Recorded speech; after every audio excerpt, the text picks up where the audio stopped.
And I hope you let me in, yeah.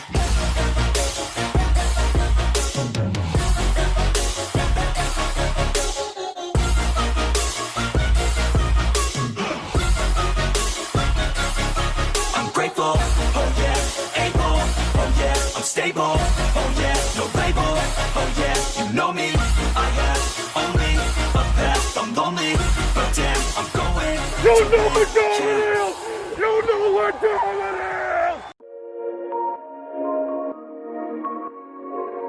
What is up, everybody, and welcome into the premiere episode of Voice of the People, presented by The Painted Lines. I will be your host each and every week.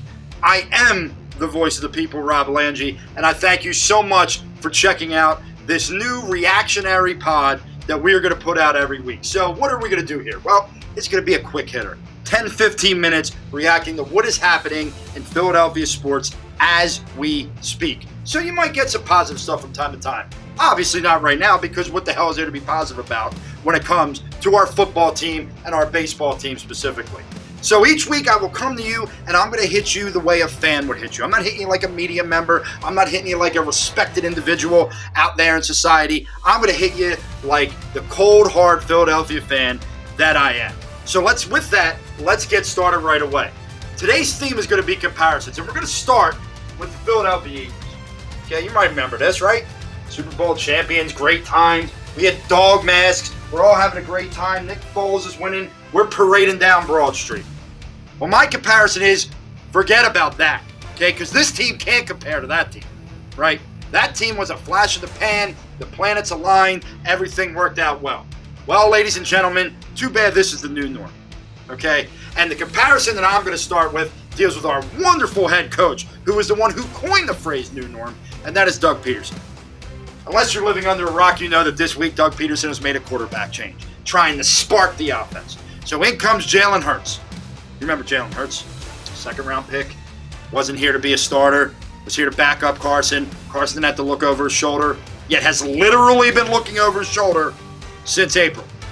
That guy. He's starting, but that's fine. Probably the right move. Carson needs a mental break. You don't want to get this guy hurt. He's going to be here next year. The dead cap situation is historic if you were to trade him. Okay, it would be the largest dead cap or dead money cap that any team would ever take on in the NFL, $33 or $34 million. So that's not happening. So you can get that out of your head as we speak. But this week in the statements that Doug made when he decided to make this move, he released a statement on the Eagles website. And in the statement he said, you know, I look at this situation and I think of when I came to Philadelphia. And I was here and I got benched in the middle of the year, and it was hard. It took a lot for me to deal with that. And I think Carson is going to rebound just like I did. There's a couple things wrong with this comparison, Doug. Number one, for those of you that remember, Doug, you came here basically to start a half a season. They had just drafted Donovan McNabb. You were only here as a placeholder. You weren't given a $120 million contract 19 months ago. You came as a career backup, mind you, to play for maybe 8 games and then give it over to Donovan McNabb. Who the hell do you think you are to compare yourself to the second pick in the draft, the guy who almost won MVP, a guy who has broke franchise records? And then you go on to say, oh, and it really helped me when I went to Cleveland. Did it, Doug? Did it? I didn't even know you went to Cleveland, so it couldn't have helped you that much. Because obviously you didn't do much in Cleveland.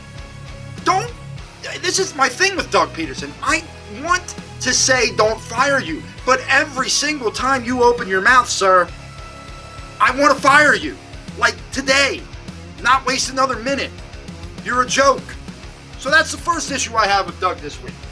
My second issue with Doug this week is he continues to talk. And he's asked a question, and here's my second comparison, because he's been asked this question before. He's asked, what are you going to do to make Jalen Hurts feel comfortable? And easily, he gives this really well thought out answer. Well, you know, we're going to establish the running game, and we're going to get him out of the pocket, and we're going to throw quick screens, and we're going to throw quick hitters, and get the ball out of his hand.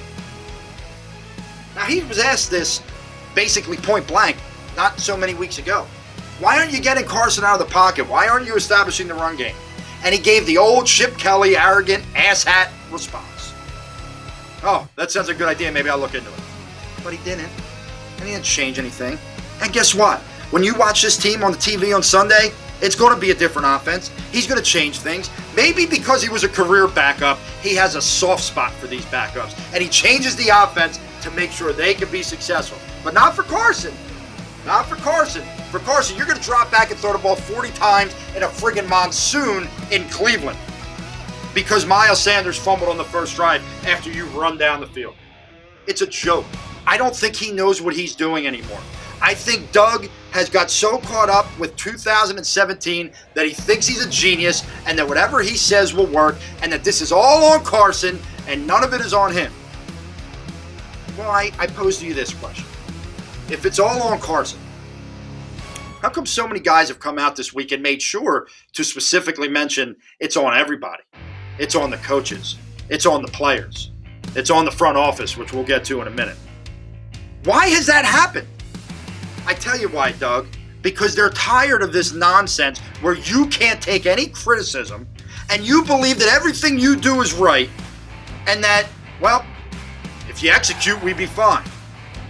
Oh, really? So if you actually execute something, it goes, well, that's great. Well, why don't you run plays that these guys can execute well? I mean, just look at the stats, Doug. You're a better team when you establish the run. So that's great if you go out and establish the run this week and Jalen Hurts plays well. And I hope he does. I like the kid. I hope he plays really well. But Philadelphia, let's not be fooled. This isn't because Carson Wentz is no longer in the game. It's because Doug's going to change up the offense. Because guess what? If he doesn't, I don't care who's quarterbacking. It ain't going to look good. So that's my point on Doug Pederson. But let's move up the ladder a little bit. And my next comparison. You guys ever see a weasel? The animal, you know, little rat-faced, looks like he just wants to, cause mischief and just, be that guy that is always just into everything. Which brings me to the comparison of Howie Roseman, because that's exactly what Howie Roseman is. He's a little weasel who weaseled his way back into our hearts in 2017 by everything working out perfectly. He signs all these guys to one-year deals. He gets Alshon Jeffrey. He brings in Torrey Smith, everything, Chris Long, everything works out. Well, it was perfect. And he tells us all, I learned a lot when I got put in the broom closet by Chip Kelly. I learned how to be humble. It humbled me. And we all bought it. We're like, oh, Howie, it's Howie season. Thank you so much. And then the next 3 years have happened. And now we are in cap hell. And now every move he makes is terrible. He hasn't had very many good draft picks. Okay? Even, Jalen Hurts aside, quarterback factory, as he liked to say. Now this guy has put an old, washed-up, injury-ridden team out on the field. He has done nothing to benefit the quarterback that he paid all that money to 19 months ago. He's tried. Anyone can mistake J.J. Arcega-Whiteside for DK Metcalf, right? Anyone can mistake Sidney Jones, who we didn't know if he'd ever be the same guy, for Alvin Kamara, or to trade up a few spots and get Dalvin Cook, right? In the second round last year, when you need about 50 million positions, and Jeremy Chin's on the board, and J.K. Dobbins is on the board, and there's offensive linemen, and there's other wide receivers, take the backup quarterback, because people don't pick backup quarterbacks in the 4th or 5th round. Oh, they don't? Well, wait, they do. Oh, you can't because you think Clayton Thorson is a good pick. You can't because you thought Nate Sudfeld was an heir apparent to that. Yet every year you had to go out and buy veterans like Josh McCown and let him go coach a high school game and then come back and be the backup because you can't develop quarterbacks. Why is Carson struggling? Yeah, he's got to take some of the onus on himself. But they have not developed him. What is Press Taylor still doing with a job? So I got to this point. I want a clean house. And I don't think it's going to happen because we know Jeffrey and Howie are bathroom buddies. You got to go to the bathroom? Okay, I'll come too. And they're high-fiving on their way out. That's who they are. So I don't know if it's going to come. And we could be in this disaster for another year because Carson's not going anywhere. And it's great that they get a top 5 pick. Can you make the right pick? Are you not going to pick Jamar Chase? Just like you didn't pick Justin Jefferson, just like you didn't trade up a few spots to get CeeDee Lamb. This franchise is dysfunctional. This franchise is broken. And if there is not a huge overhaul from Jeffrey Lurie, the gold standard becomes the shit standard. And that's the bottom line there. Now I'm going to make another comparison. I'm going to compare the Philadelphia Phillies to ex-girlfriends. We've all had ex-girlfriends or ex-girlfriends, ex-boyfriends, whatever. We've all had them. And you know, sometimes you have these moments of weakness. We go, God, there were so many good times, and I really wish that I could go back. And then you go back, and really quickly into you go, oh my God, I forgot how much of a pain in the ass you are. You ruin my mood all the time. The Phillies are still the same franchise that lost 10,000 games. Still the same franchise. And now they have an owner who has such a disconnect with the people who buy tickets to go to these games that he's going to cry poor during a pandemic where people are losing money left and right, are losing jobs, while he's still worth $2.4 billion, while his franchise is worth $2 billion. He's going to cry poor. He's going to tell us, I don't know if we could sign JT Realmuto, when the guy that he gave stupid money to 2 years ago is screaming for you to pay him. What, you want to piss him off? You want to make him want to leave? You want to make everybody want to leave? How dare you, John Middleton, cry friggin' poor right now in this country? How dare you? Like you're the only team in Major League Baseball that lost any money? You got to be better than that, man. That's an absolute joke. That is an absolute travesty. It is why your franchise is completely inept all the time. Not to mention, it took you until today, the day I'm recording this, to get a president of baseball operations, which isn't necessarily finalized. And I guess it's okay that you got this guy. Because you don't have a farm system, because you've never hired a good scout, for him to deplete.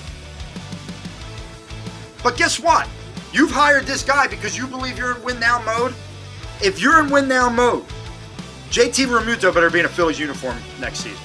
And you better go out and buy some other players to make this team a playoff contender. Because if you don't, this city will not sit around for your crap. Okay?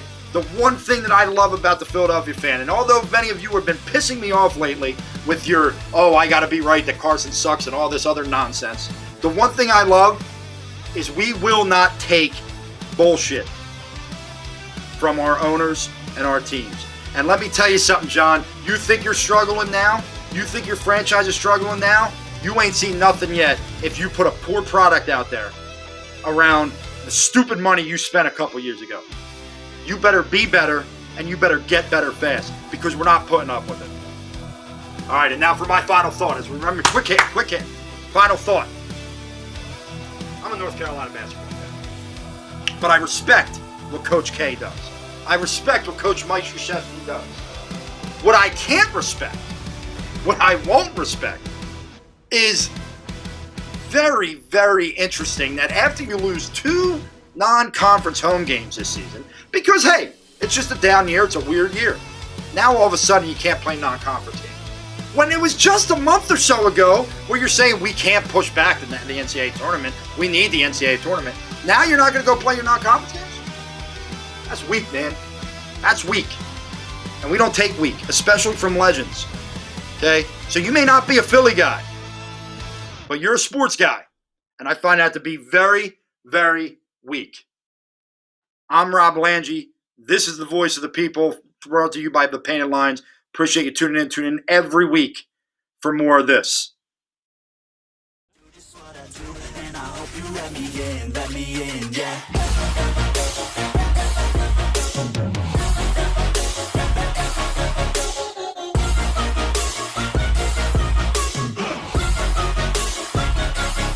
I'm grateful, oh yeah, able, oh yeah, I'm stable, oh yeah, no label, oh yeah, you know me, I have only a path, I'm lonely, but damn, I'm going. You know we're doing it!